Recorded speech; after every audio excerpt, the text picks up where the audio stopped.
తెలంగాణ నుంచి వచ్చిన వ్యక్తికి వీడికి తెలుగు భాషనే రాదు, వీడు అసలు ఏం న్యూస్ చదువుతాడు అన్న రోజులు నాకు తెలుసు. నా ముఖం మీదనే చెప్పిన రోజులు కూడా నాకు తెలుసు. మీరు లెక్కలేసి చూసినా కూడా హిట్లర్ ని మించి మానవం సృష్టించినటువంటి వ్యక్తి నిజాం.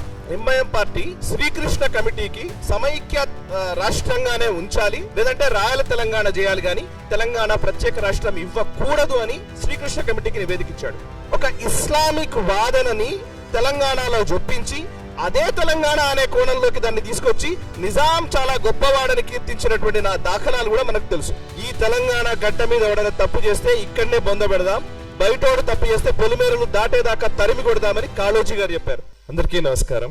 తెలంగాణ జర్నలిస్ట్ యూనియన్ నిర్వహిస్తున్న ఈ రౌండ్ టేబుల్ సమావేశానికి వచ్చినటువంటి అతిథులందరికీ, ఆయా సంఘాలని రిప్రజెంట్ చేస్తున్నటువంటి ప్రముఖులందరికీ కూడా పేరు పేరున ధన్యవాదాలు, అభినందనలు. ఇదే ప్రెస్ క్లబ్ లో కొన్ని రోజుల క్రితం ఒక రౌండ్ టేబుల్ సమావేశం నిర్వహించారు. అది చూసిన వెంటనే నాకు నిజంగా ఒక్కసారిగా మళ్ళీ 12 ఏళ్ల క్రితం లేదా 10 ఏళ్ళు 8 ఏళ్ల క్రితం పరిస్థితులన్నీ ఒక్కసారిగా గుర్తొచ్చి నేను ఒక వీడియో కూడా చేశాను. యాక్చువల్లీ అందులో ఏంటంటే ఈ ఆంధ్ర బూట్ల కింద తెలంగాణ ఇంకెంత కాలం నలిగిపోవాలి అనే కాంటెక్స్ట్ లో ఒక టైటిల్ పెట్టారు. 12 సంవత్సరాల తర్వాత మనం మాట్లాడుతూ ఉంటే దానికి నిజంగా ఆ రౌండ్ టేబుల్ సమావేశంలో నేపథ్యం ఏంటి, అసలు సడన్ గా తెలంగాణకు ఆంధ్రాకు గొడవ ఏంటి, తెలంగాణ వర్సెస్ ఆంధ్ర అనే కోణం ఎందుకు వచ్చింది, ఇది నాకు అసలు వచ్చిన ఫస్ట్ ప్రశ్న. మనకి ఏంటంటే నేపథ్యం ఏంటి అని అంటే కనుక ఒక ప్రొఫెసర్ నాగేశ్వర్ గారు చేసిన వ్యాఖ్యలు, ఆ వ్యాఖ్యలకు జనసేన పార్టీ లేదా తెలుగుదేశం పార్టీ నుంచి వచ్చినటువంటి రియాక్షన్స్ అనంతర కాలంలో ఏదో ఒక తెలంగాణ వర్సెస్ ఆంధ్ర అన్న కోణంలోకి మారిపోయింది. నిజానికి ఆ వ్యాఖ్యలు చేసినట్టు నాగేశ్వర్ గారే వ్యాఖ్యలు వెనక్కి తీసుకుంటానని ప్రకటించారు. వ్యాఖ్యలు వెనక్కి తీసుకుంటానని ప్రకటించిన తరువాత ఒక రౌండ్ టేబుల్ పెట్టి తెలంగాణ వాళ్ళ మీద దౌర్జన్యం ఏంటి అనే, అసలు తెలంగాణకి ఆంధ్రకి గొడవ ఏంటి, ప్రొఫెసర్ నాగేశ్వర్ గారు ఎందుకు వచ్చారు దీంట్లోకి, ఇక్కడే నాకు అసలు కొంచెం కన్ఫ్యూజ్ అయింది. ఎందుకు అంటే గతంలో నేను హెచ్ఎం టీవీలో పనిచేశాను. తెలంగాణ ఉద్యమం పీక్స్ లో ఉన్న టైంలో తెలంగాణ వాదిగా లేదా వాదాన్ని వినిపించే వ్యక్తిగా, ఇంకా చెప్పాలంటే అసలు మీడియాలోకి వచ్చే కొత్తల్లోనే అనేక వివక్షలకు గురైనాం మేము. తెలంగాణ ప్రజలు వివక్షలకు గురైన మాట వాస్తవం. దీన్ని ఫస్ట్ మనం అంగీకరించి మిగతా డిస్కషన్ మనం చేద్దాం. ఎందుకు అనంటే అసలు తెలంగాణ నుంచి వచ్చిన వ్యక్తికి వీడికి తెలుగు భాషనే రాదు, వీడు అసలు ఏం న్యూస్ చదువుతాడు అన్న రోజులు నాకు తెలుసు. నా ముఖం మీదనే చెప్పిన రోజులు కూడా నాకు తెలుసు. ఈ సోకాల్డ్ మాటలు మాట్లాడింది ఎవరో ఆంధ్ర వాళ్ళు అని వదిలేయడానికి వీల్లేదు. వాళ్ళంతా పక్కా కమ్యూనిజం నుంచి వచ్చినటువంటి జర్నలిస్టులే ఈ మాటలు అన్నది. నేను చాలా స్పష్టంగా చెప్తున్నాను. మామూలుగా న్యూట్రల్ గా ఉండే జర్నలిస్టులే అనలే నన్ను. బట్ అఫ్ కోర్స్ దాన్ని ఛాలెంజ్ గా తీసుకున్నాము, అధిగమించే ప్రయత్నం చేశాము, డిక్షన్ ఇంప్రూవ్ చేసుకున్నాము, ఒక దశకు వచ్చాం. నేను 2014 2013లో సిడబ్ల్యూసి ప్రకటన వచ్చింది జూలై 31 రోజున, నాకు గుర్తుంది. జూలై 31 రోజు సిడబ్ల్యూసి తెలంగాణకు అనుకూలంగా ప్రకటన చేసిన రోజు లైవ్ లో కూర్చున్నాను నేను 10 టీవీలో. ఆ టైంలో 10 టీవీ యాజమాన్యము సిపిఎం పార్టీకి పెట్టినటువంటి ఛానల్ అది. అక్కడ కమ్యూనిస్ట్ పార్టీ సిపిఎం పార్టీ సమైక్యవాదానికి కట్టుబడి ఉంది, వాళ్ళు సమైక్యవాదమే ఉండాలని అన్నారు. అండ్ దానికి మేనేజింగ్ డైరెక్టర్ గా అప్పుడు ప్రొఫెసర్ నాగేశ్వర్ గారు పనిచేశారు. నాకు తెలిసి 2013-14 టైంలో ఏపీ ఎన్జిఓల సభ నాకు చాలా గుర్తుంది. ఏపీ ఎన్జిఓలు ఇక్కడ సభ నిర్వహించినప్పుడు ఎల్బీ స్టేడియం దగ్గర ఒక సమైక్యవాది ఒకడు ఇలా ఆ పక్కన అసెంబ్లీని వాటిని చూపించుకుంటూ ఇట్లా గొంతు కోస్తానని చెప్తున్నటువంటి విజువల్ ని పదే చూస్తూ బాధపడ్డ రోజులు తెలుసు. దాన్ని రిపోర్ట్ చేసిన రోజులు కూడా నాకు గుర్తున్నాయి. ఆ రోజులు ఉన్న ఎమోషన్స్ చాలా సీరియస్, ఒక పీక్స్ లో ఉన్న ఎమోషన్స్ లో ఉన్నప్పుడు ఇందాక ప్రసాద్ గారు అంటున్నారు, నిజంగా ఆ రోజులు ఉన్న పరిస్థితులను మేము మా అనుభవాలు మాకు గుర్తొస్తుంటే కూడా ఒక్కోసారి అనిపిస్తుంటది ఒక చారిత్రక సందర్భంలో మనం ఉన్నాం కదా అని. ఆ టైంలో ఓవైపు కేసీఆర్ సభ వస్తున్నా, ఓవైపు తెలంగాణ సభలు ప్రొఫెసర్ కోదండరామ్ గారు, అప్పుడు ప్రొఫెసర్ జయశంకర్ గారు వీళ్ళు మాట్లాడుతున్నటువంటి సభల్ని తక్కువ నిడివి ఇచ్చి, ముఖ్యంగా సమైక్యవాదానికి ఎక్కువ నిడివి ఇచ్చినటువంటి ఛానల్ గా 10 టీవీకి ఆ రోజుల్లో ముద్ర ఉంది తెలంగాణ ప్రజల్లో. ఇవాళ ఏం మాట్లాడుతున్నాం మనం, తెలంగాణ వాది ఎప్పుడయ్యారైనా? నాకు ఇది అర్థం కాలే. రెండోది, తెలంగాణ వాదమే నిజంగా ఈరోజు గొడవ కాదు. వాళ్ళ దృష్టికోణం వేరు. ఎప్పుడైనా సరే వాళ్ళు ఒక విలన్ ని తయారు చేస్తూ ఉంటారు. కమ్యూనిస్ట్ సిస్టమ్ అంతా కూడా మొదటి నుంచి మనం అబ్జర్వ్ చేస్తే ఒక విలన్ ని తయారు చేస్తారు. ఆ విలన్ ని చూపించి మొత్తం ఆటంతా ఆడుతూ ఉంటారు. వాళ్ళకు విలన్ ఎవరు అని అంటే గనక మొదటి నుంచి కూడా వాళ్ళు కొంతకాలం పాటు బ్రిటిషర్ల దౌర్జన్యాలన్నింటినీ వైట్ వాష్ చేయడం కోసం హిట్లర్ అయిన తోని తీసుకొచ్చి పెట్టారు. హిట్లర్ను మించిన మారణ హోమం సృష్టించిన వ్యక్తి నిజాం. మీరు లెక్కలేసి చూసినా కూడా హిట్లర్ని మించి మారణ హోమం సృష్టించినటువంటి వ్యక్తి నిజాం. నిజాం ఇప్పుడు మనం తెలంగాణ వాదం అన్న ప్రతిసారి తెలంగాణ అన్న పదం రాగానే నిజాం చరిత్ర వరకు పోయి ఆగిపోతుంది. నిజాం చరిత్రతో కట్ చేసేస్తారు అంతే. ఏంటిది? నిజాం మెడలు వంచింది ఎవరు? నిజాం మీద సాయుధ పోరాటం చేశారు కమ్యూనిస్టులు. దాంతో నిజాం పక్కకు నిజాంని రజాకార్ ప్రభుత్వాన్ని దించేశారు. సర్దార్ పటేల్ గారు వచ్చారు. విలీనమా విమోచనమా మళ్ళీ అక్కడ కన్ఫ్యూజన్ క్రియేట్ చేసి వదిలేశారు. నిజాం తెలంగాణ కాదు. నేను ఎప్పుడు పదే నా తెలంగాణ ఉద్యమకాలం నుంచి ఇప్పటి వరకు చెప్తూ ఉన్నాను. నేను నిజాం తెలంగాణ అసలైన తెలంగాణ కాదు. కాకతీయుల తెలంగాణ అసలైన తెలంగాణ. ఈరోజు మనం మాట్లాడుతున్న ఈ నిజాం కట్టించిన ఈ పెద్ద పెద్ద బిల్డింగులు భవనాలు కాదు. కాకతీయుల సాంస్కృతిక వైభవం ఈరోజు తెలంగాణ తీసుకోవాలి. ఇది నా మొదటి వెర్షన్. ఎందుకు అంటున్నానంటే మీరు అబ్జర్వ్ చేస్తే నేను 2001 ఆ టైంలో నేను ఇంటర్మీడియట్ ఆ టైంలో హైదరాబాద్కి వచ్చాను. హైదరాబాద్కి వచ్చిన కొత్తల్లో నాకు తెలిసి ఇక్కడ ఉన్న వాళ్ళందరి అనుభవంలోనే ఉంటుంది. నాకు తెలిసి ఇక్కడ ఎక్కువ హిందీలోనే మాట్లాడేది, మొత్తం ఉర్దూలోనే మాట్లాడుతూ ఉండేది. బస్సుల్లో కూడా పాసులు తీసుకుంటే పాసులలో కూడా హిందీ ఉంటేనే ఇక్కడ బతకగలుగుతాం అనే భావన ఉండేది. నాకు తెలిసి ఎప్పుడైతే ఐటీ బూమ్ మొదలైందో కొంత ఆంధ్ర వాళ్ళ ఇక్కడికి రావడం మొదలు పెట్టారో అప్పుడే మనకు కొంచెం తెలుగులో మాట్లాడడం అలవాటు అవుతూ వచ్చింది. 2003, 2004 తర్వాత నుంచే తెలుగులో ఎక్కువ మాట్లాడడం. హైదరాబాద్ బేసికల్లీ అంటే ఏంటంటే ఇదంతా ఒక ఇస్లామిక్ కల్చర్ గా దీన్ని చూపించే ప్రయత్నం. నేను ఎప్పుడు అంటూ ఉంటాను, ఉస్మానియా బిస్కెట్ లో నా సంస్కృతి ఎందుకు అవుతుంది? ఉస్మానియా బిస్కెట్ లో ఇరానీ ఛాయ్నో నా తెలంగాణ సంస్కృతి ఎందుకు అవుతుంది? అయితే గీతే సర్వపిండి నా సంస్కృతి అవుతుంది. కానీ ఈ మాట నేను పదే అంటే ఏంటంటే కావాలని ఒక ఇస్లామిక్ వాదనని తెలంగాణలో జొప్పించి అదే తెలంగాణ అనే కోణంలోకి దాన్ని తీసుకొచ్చి నిజాం చాలా గొప్పవాడని కీర్తించినటువంటి నా దాఖలాలు కూడా మనకు తెలుసు.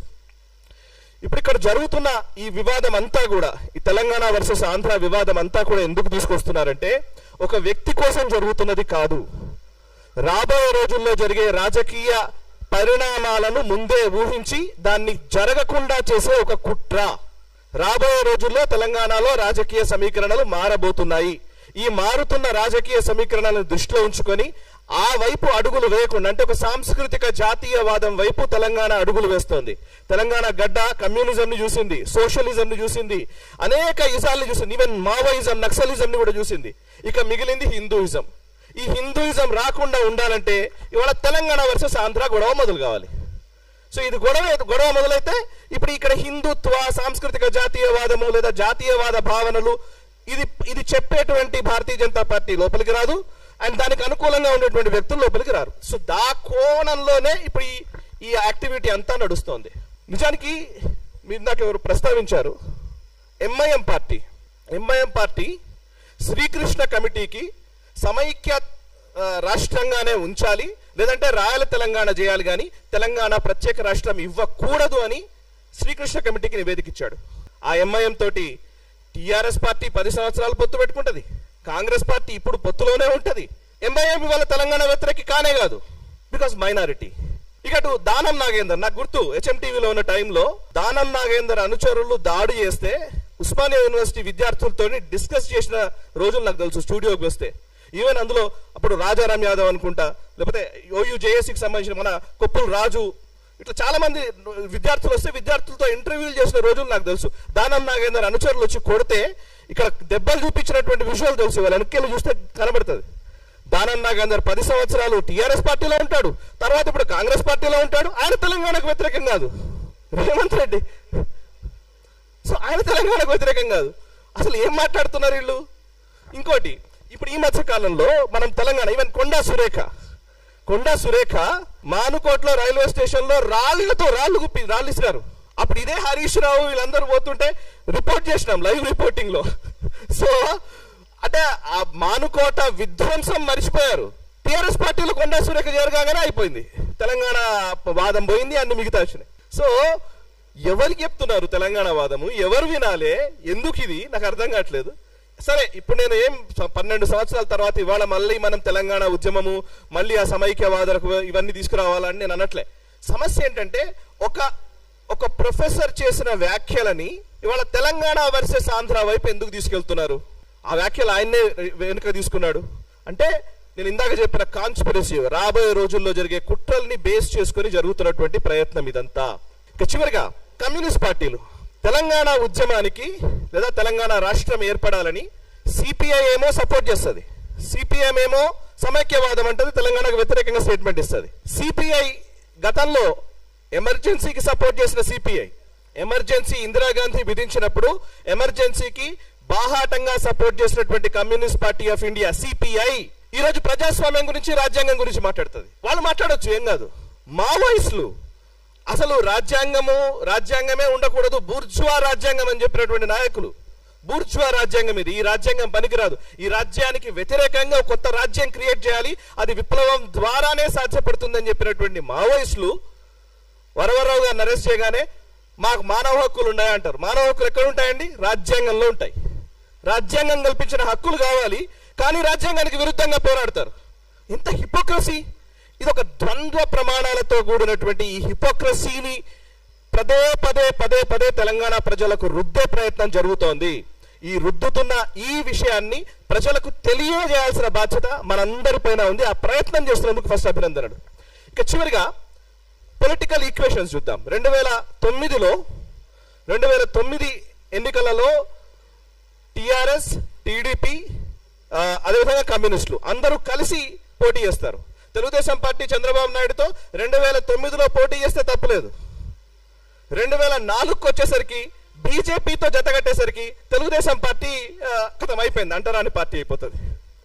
ఓకే, 2018కి వచ్చేసరికి ఇదేదో కాంగ్రెస్ పార్టీ మాత్రమే. 2018లో కాంగ్రెస్ పార్టీ, తెలుగుదేశం పార్టీ, కమ్యూనిస్టులు, ప్రొఫెసర్ కోదండరామ్ గారి పార్టీ, తెలంగాణ జన సమితి, టీజేఎస్ పార్టీ, వీళ్ళందరూ కలిసి మహాకూటమి కట్టారు. 2018లో మన వెనక్కి చూస్తే మనకు ఇమేజెస్ కూడా కనబడతాయి, ఆ ఇంటర్నెట్లో ఇప్పటికీ ఉన్నాయి. ఉత్తమ్ కుమార్ రెడ్డి గారు, మల్లు భట్టి విక్రమార్క గారు, అటు ప్రొఫెసర్ కోదండరామ్ గారు, ఈవెన్ రాహుల్ గాంధీ, చంద్రబాబు నాయుడు గారు, వీళ్ళందరూ కలిసి ఒకటే స్టేజ్ మీద ఉంటారు 2018లో.